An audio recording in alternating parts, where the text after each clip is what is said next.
Hello student, हम सब पुष्पी पौधों में लैंगिक जनन sexual reproduction in flowering plants में कुछ महत्वपूर्ण क्वेश्चनों को देख रहे थे। क्लास में हम लोग का ये यूनिट समाप्त हो चुका है, लेकिन कुछ महत्वपूर्ण क्वेश्चन का रिवाइज कराया जा रहा है। देखिए, एग्जाम लेना आप लोगों का एक पॉइंट है, इसमें विपुंसन क्या है ना, इमेस्कुलेशन। ये एग्जाम में पूछा हुआ है, एनसीईआरटी का बहुत महत्वपूर्ण क्वेश्चन है ये और बोरावस्तावरण यानी कि बैगिंग, इन दोनों पर हम लोग आज डिस्कस करेंगे।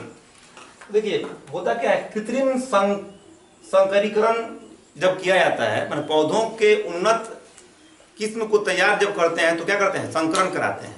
एक ही जाति के दो पौधों के ऐच्छिक गुणों को क्या कहता है, क्रॉस कराने की प्रक्रिया को क्या कहता है, संकरण कहा जाता है, जो कि हम लोग नेक्स्ट चैप्टर में पढ़ेंगे वंशागति में डिटेल्स में। तो जब नर्सरी में यानी पौधाशाला में हम चाहते हैं कि उत्तम किस्म का पौधा तैयार हो, तो क्या किया जाता है, कृत्रिम संकरण कराया जाता है उसको। तो इस समय क्या होगा, मान लीजिए कि कोई द्विलिंगी पुष्प है ना, और एक यहां पे है, ये अलग गुण वाला पौधा, ये अलग गुण वाला पौधा है। तो हम चाहते हैं कि इसका संकरण माने इसके परागकण को इसके वर्तिकाग्र पर पहुंचा दें।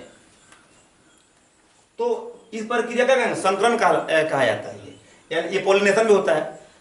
अब अगर हम इसको पहुंचाना चाहते हैं, लेकिन ये द्विलिंगी है, तो चांस है कि हो सकता है कि ये इसके परागकण इस पर चले जाएं और ये परागित हो जाए।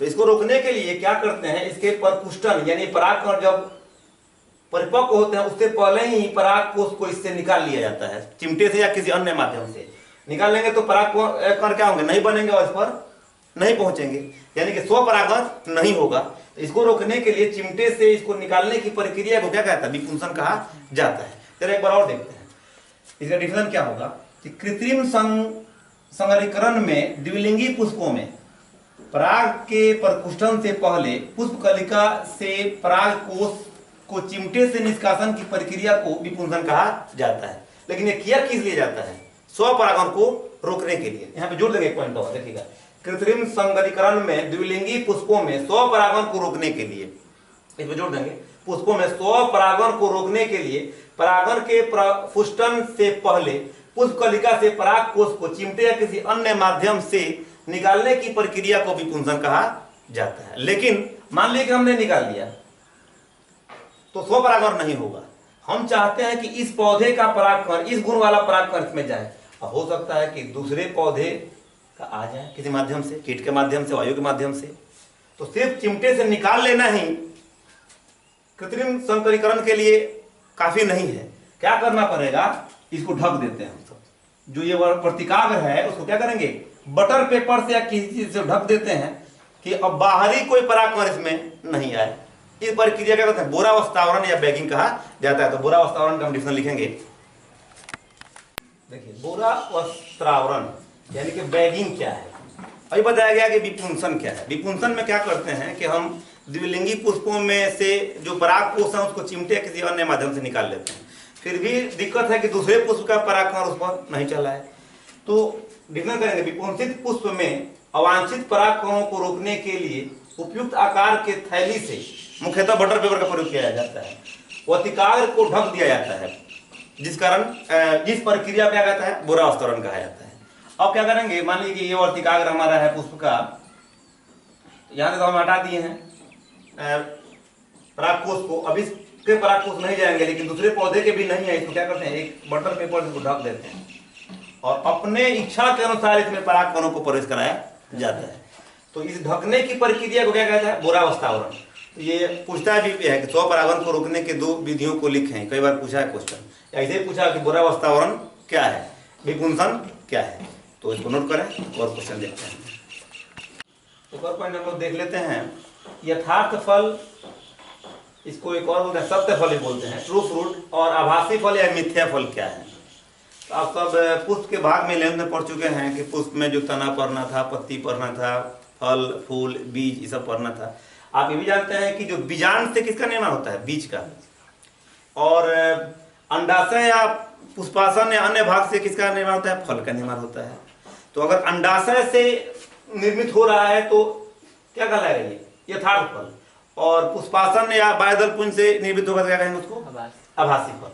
तो डिफिनेशन और एग्जाम्पल हम देते हैं। यथार्थ फल या सत्य फल क्या है? तो लिखेंगे ऐसे फल जिनका विकास पुष्पासन से होता है। किससे?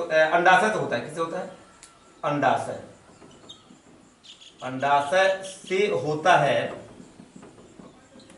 यथार्थ फल या सत्य फल यानी कि ट्रू फ्रूट कहलाते हैं,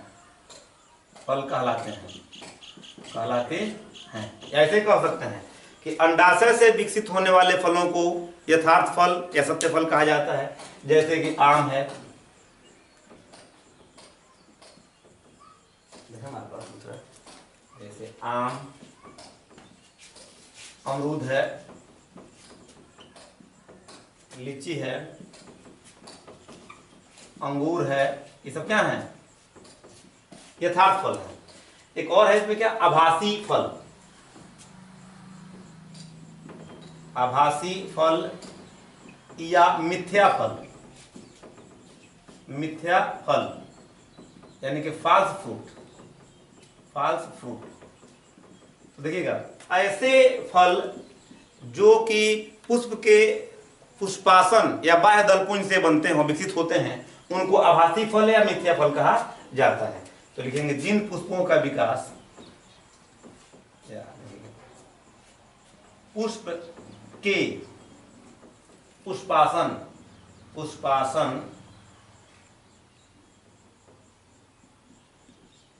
या बाह्य दलपुंज से विकसित होने वाले फल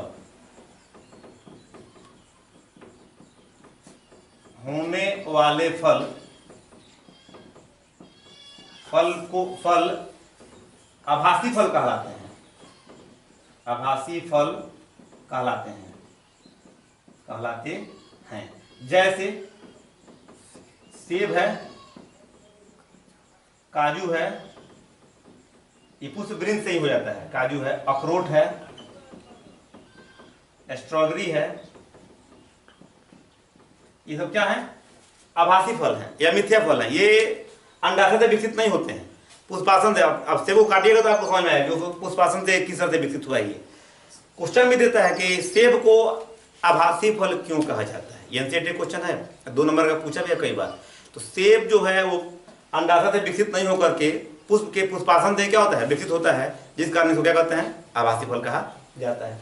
एक दिन हम और क्लास कर देंगे हम लोग कि द्विनिषेचन या तीसरे लाइन को डिटेल्स में लोग पढ़ लेंगे। उसके बाद से इनहेरिटेंस को पॉइंट वाइज एकदम रेगुलर किया जाएगा। तब तक आप लोग इसको याद करेंगे और हो सकता है कि इसी वीक में आपका टेस्ट लिया जाए। चैनल को सब्सक्राइब कर दें और सभी लड़कों को क्या करें? शेयर करें, कमेंट करिए।